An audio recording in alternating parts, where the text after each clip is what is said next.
ఏమండి ఒక అమ్మాయి ఒక అబ్బాయి ఇష్టపడి లవ్ మ్యారేజెస్ అని చేసుకుంటున్నారు కదా చాలామంది. నేను చూసాను చాలామందిని అలా చేసుకోవడం కూడా. అమ్మాయిని ఇష్టపడి అబ్బాయి పెళ్లి చేసుకుంటాడు కదా, ఆ అమ్మాయి చాలా నమ్మకంతో అబ్బాయి దగ్గరికి వెళ్తుంది కదా. వెళ్ళిన తర్వాత ఆ అమ్మాయిలోని అబ్బాయికి మరి ఏమి నచ్చుద్దో ఏమి నచ్చుదో నాకు తెలియదు. కానీ పెళ్ళికి ముందు ఉన్నది పెళ్ళైన తర్వాత ఉండదు. అదేంటంటే ప్రేమ, నమ్మకం.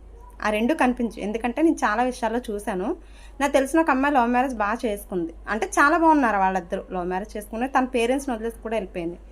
ఆ అబ్బాయికి కూడా వాళ్ళ మదర్ తప్ప ఎవరు లేరు. వాళ్ళ అమ్మగారు ఉండేవారు. తర్వాత వాళ్ళ అమ్మగారు కూడా చనిపోయారు. చనిపోయిన తర్వాత దగ్గర నుంచి ఆ అమ్మాయి బాగా చదువుకుంది. అబ్బాయి కూడా బాగా చదువుకున్నాడు, అమ్మాయి కూడా బాగా చదువుకుంది. కానీ ఆ అమ్మాయి ఎక్కడికైనా వెళ్ళి జాబ్ చేస్తానంటే ఆ అబ్బాయికి నచ్చదు. దాన్ని ప్రేమ అంటారా ఇంకోటి అంటారా నాకు తెలియదు. కానీ అమ్మాయికి ఇవ్వాల్సిన స్వతంత్రం అమ్మాయికి ఇవ్వాలి కదండి.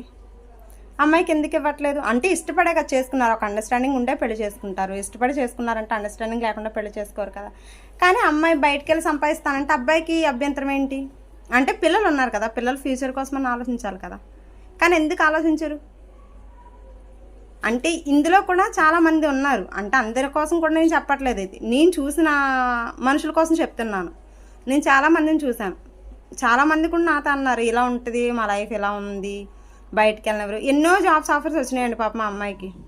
కానీ ఇప్పటిదాకా కూడా తను బయటికి వెళ్ళలేదు. అంటే బయట ప్రపంచం ఎలా ఉంటుందో తెలియకూడదు. అంటే నూతిలో కప్పలో ఉండిపోవాలి. అలా ఎలా కుదురుద్దండి? పేరెంట్స్ ఏమో ఆ పిల్లల్ని ఎంతో ఇదిగా చూసుకుంటారు కదా. ఒక ఆడపిల్లని ఎలా పెంచుతారంటే ఏదో పువ్వుని చూసుకున్నట్టు చూసుకుంటారు. ప్రతి తల్లి తండ్రి కూడా అలాగే చూసుకుంటారు కదా.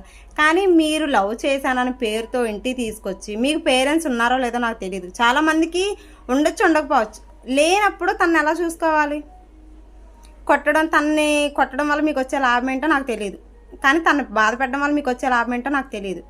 కానీ అమ్మాయికి ఇవ్వాల్సిన ఫ్రీడమ్ మీరు ఎందుకు ఇవ్వరు? అసలు ఇవ్వకపోవడానికి రీజన్ ఏంటి? తనతో కూర్చొని మాట్లాడితేనే కదా మీకు తెలిసేది. ఎప్పుడైనా మీరు తనతో కూర్చొని మాట్లాడారా? ఎప్పుడన్నా తనకి మీరు చెప్పారా?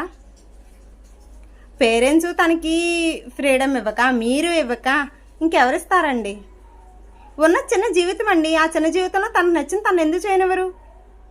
మీరు బయటికి వెళ్ళి మీరు ఎన్నో చేసుకొని వస్తుంటారు కదా, అవన్నీ మేము నిలదీస్తే మీరు అసలు తలెత్తుకొని తిరగలుగుతారా? 10 మందిలో మేము మీకోసం చెప్పామనుకో, అసలు మీరు తలక తీసి ఎక్కడ పెట్టుకుంటారో మీకు ఏమైనా అర్థమవుతుందా? అలాగే ప్రతి అమ్మాయి కూడా అనుకుంటుందండి నేను ఇది చెయ్యాలి, అది చెయ్యాలి. ఇప్పుడు చదువులేని నాలాంటిది అనుకోండి, గొడవే లేదు. చదువుకున్న అమ్మాయి కన్నా మీరు ఆ స్వతంత్రం ఇవ్వాలి కదా. తను చదువుకుని ఏదో సాధిద్దామనేసి అనుకుంటుంది. ఈలోపు మీరు లవ్ అంటారు, కొవ్వు అంటారు, తీసుకొని వచ్చేస్తారు. లేకపోతే పెళ్ళే చేసుకుంటారు, లేకపోతే పేరెంట్స్ని ఎదురించే బ్రతుకుతున్నారు. ఆ బ్రతికే టైంలోనే ఆహా తిని ఇచ్చేస్తానంటుంది, కరెక్టే అని మీరు ఎంకరేజ్ చేయండి, తప్పేముంది? అంతే తప్ప కానీ ఇంట్లోనే ఏదో నూతిలో కప్పను వదిలేసినట్టు వదిలేస్తే అమ్మాయికి బయట ప్రపంచం ఏం తెలుస్తుంది? రేపు పొద్దున్న మీకు అనకూడదు కానీ యాన్నయ్యి మీరు హఠాత్తుగా చచ్చిపోతారండి. చచ్చిపోయిన తర్వాత తన పిల్లల్ని ఎలా పోషించాలి? అప్పుడు బయటికి వెళ్ళి నువ్వు బ్రతికే అమ్మ అంటే తనకి ధైర్యం ఎక్కడి నుంచి వస్తుంది? రాదు కదా. ఆ ధైర్యం మీరు ఉన్నప్పటి నుంచే కదా ఇవ్వాలి తనకి. అంటే ఇది నా ఒక్కదానికోసమే కదండి, ప్రతి అమ్మాయి కోసం కూడా నేను చెప్తున్నాను. ఒకసారి మీరు బాగా ఆలోచించుకొని తనతో కూర్చొని ఒకసారి మాట్లాడండి. ఇద్దరూ కలిపి ఒక అండర్స్టాండింగ్లో ఉంటాయండి, ఏ జీవితం అన్నా బాగుంటుంది. అది లవ్ మ్యారేజ్ అవనే, అరేంజ్డ్ మ్యారేజ్ అవనే.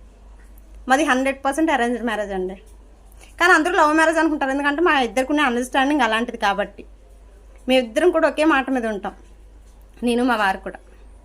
అందుకే చాలామంది అంటారు లవ్ మ్యారేజ్ రా వీళ్ళది, అలా ఉండాలి. అంటే ఇప్పుడు నేనేదో గొప్ప అని నేను చెప్పట్లేదండి.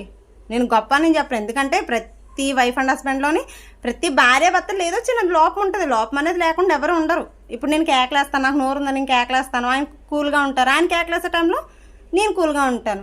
అంతే, ఏదో ఒక దగ్గర అయితే అడ్జస్ట్ అవ్వాలి కదా. ఇప్పుడు చదువులేని దాన్ని నాలాంటిది ఇంట్లో ఉండిపోయిందంటే ఒక అర్థం ఉందండి. చదువుకున్న అమ్మాయిల కన్నా మీరు ఆ స్వతంత్రం ఇవ్వండి. పేరెంట్స్ ఏమేమి చేస్తారంటే అమ్మ బయటికి వెళ్ళి ఉద్యోగం చేస్తే పిల్లలు చెడిపోతారేమో, సంబంధాలు రావేమో అని కొంతమంది పేరెంట్స్ ఆలోచిస్తారు. పెళ్ళైన తర్వాత మీరు కూడా ఇంకా అదే ఆలోచిస్తే వాళ్ళకి ఇచ్చే స్వతంత్రం ఇంకెవరిస్తారండి? ప్లీజ్ అండి ఒక్కసారి మీరు ఆలోచించి మీకు ఏమాత్రం ఎక్స్పీరియన్స్ ఉన్నా నాకు ఒక కామెంట్ చేసి లైక్ చేయండి ప్లీజ్ అండి.